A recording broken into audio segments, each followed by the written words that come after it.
मुंबई में conclave of religions 2026 में पर्यावरणीय स्थिरता का संदेश।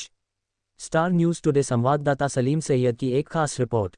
मुंबई मई प्रेस के जाने माने सदस्य, सम्मानित धर्मगुरु, सम्मानित गणमान्य व्यक्ति, एक बहाई एंटरप्रेन्योर डॉक्टर समीर शर्मा ने पत्रकार परिषद मरीन लाइन स्थित बहाई सेंटर में आयोजित कर उन्होंने पत्रकारों को बताया कि आज धर्मों के कॉन्क्लेव 2026 में पवित्र धरती और साझा मानवता संकट के दौर में धार्मिक भावना थीम पर आपसे बात करना मेरे लिए खुशी की बात है।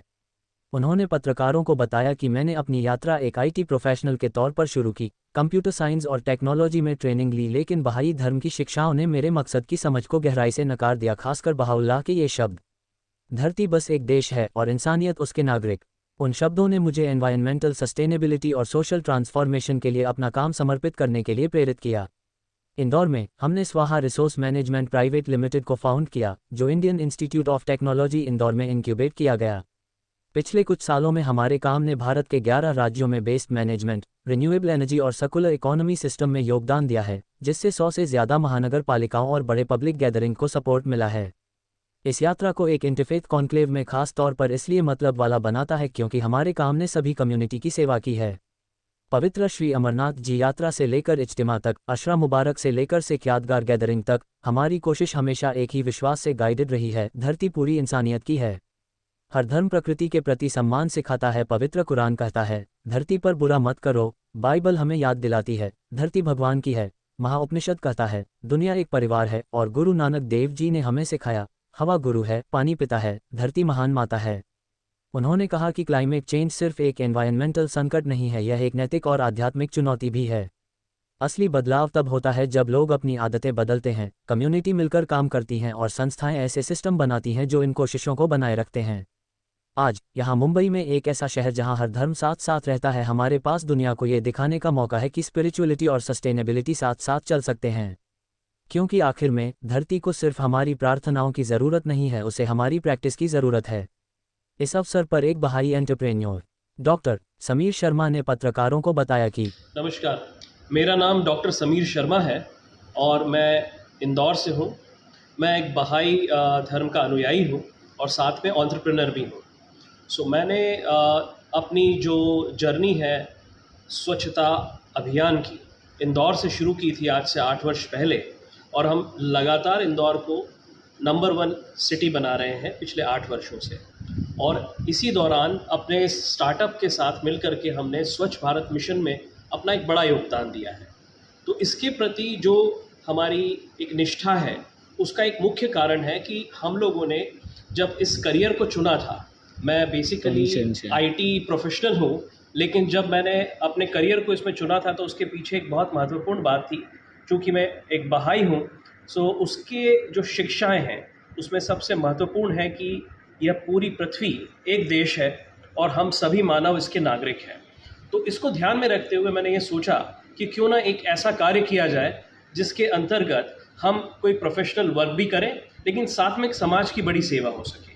तो उसी को ध्यान में रखते हुए और बहाई धर्म की शिक्षा जिसमें सेवा को बड़ा महत्व दिया गया है, तो उसको ध्यान में रखते हुए हम लोगों ने अपने स्टार्टअप स्वाहा की शुरुआत की इंदौर में, आईआईटी इंदौर के साथ मिलकर के।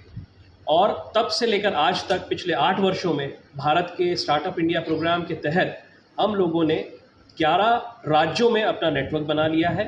हम देश के स्वच्छतम शहर को स्वच्छ बनाने में हमारा एक बड़ा स्टेक होल्डरशिप है। हम राष्ट्रीय पुरस्कार प्राप्त एक स्टार्टअप है और साथ में युवाओं को इस अच्छे कामों से जोड़ रहे हैं, चाहे वो जम्मू कश्मीर हो या अंडमान निकोबार हो। हमारा मुख्य उद्देश्य इसमें यह है कि कैसे प्रकृति, पर्यावरण और मानव, ये तीनों आपस में जुड़े और उसके साथ मिल करके हम राष्ट्र की प्रगति में अपना योगदान दें। तो बहाई धर्म जो शिक्षा देता है, उसका एक मुख्य जो भाव है वो ये है कि जितने भी अच्छे कार्य हैं, अच्छी सोच है या अच्छे आइडियाज़ हैं, उन्हें हम प्रायोगिक तौर पर समाज में अमल में लेकर के आए, ताकि इससे समाज का भला हो। और जब हम ये करते हैं तो उस वक्त हम किसी भी प्रकार का कोई भी प्रेजुडिस, यानी कि कोई भी प्रकार का अलगाव इसमें नहीं शामिल करते, चाहे वो जाति, धर्म, देश, भाषा, रंग और किसी भी प्रकार का हो। उसके ऊपर जाते हुए हमें यह देखना है कि किस तरीके से हम मानव को एक इकाई के रूप में देखें और सृष्टि के निर्माता ने जो हमें ये सारी अच्छी क्वालिटीज़ दी हैं, उसको किस तरीके से राष्ट्र निर्माण और एक नए विश्व के निर्माण के लिए हम यहाँ पर प्रयोग में लेकर आए। तो युवाओं इसी के चलते युवाओं को कितना फायदा हो सकता है, अभी अगर आप बता रहे तो? देखिए, युवाओं के लिए इसमें बहुत बड़ी अवसर है और स्टार्टअप इंडिया के अंतर्गत हमने ये देखा कि भारत सरकार ने बहुत सारी ऐसी योजनाएं लेकर के आई हैं जिससे युवा चाहें तो उन्हें बिना पैसे खर्च किए अपना स्टार्टअप खोला जा सकता है और ना ही उन्हें कोई दिक्कत आएगी। तो जब हम लोगों ने स्टार्टअप इंडिया के तहत इसमें कार्य करना शुरू किया, जिनके पास बहुत बेहतरीन आइडियाज़ हैं बट ज़रूरत है कि उन्हें अच्छे से मेंटरशिप दिया जाए। तो पर्पस ऑफ लाइफ यानी कि जीवन के उद्देश्य के चलते, जो कि मैंने बहाई धर्म में सीखा था, अपनी सेवाएं देना इस समाज में शुरू किया।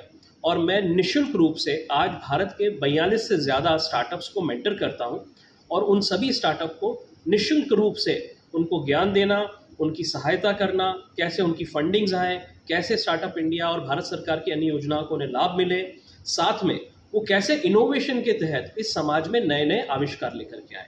और आज की तारीख में आप बिलीव करेंगे कि हमारा जो स्टार्टअप इंडिया प्रोग्राम है, मात्र 10 वर्षों में 1.5 लाख से ज़्यादा स्टार्टअप को आज हम रजिस्टर कर चुके हैं। तो ये युवाओं के लिए सबसे बड़ा मौका है।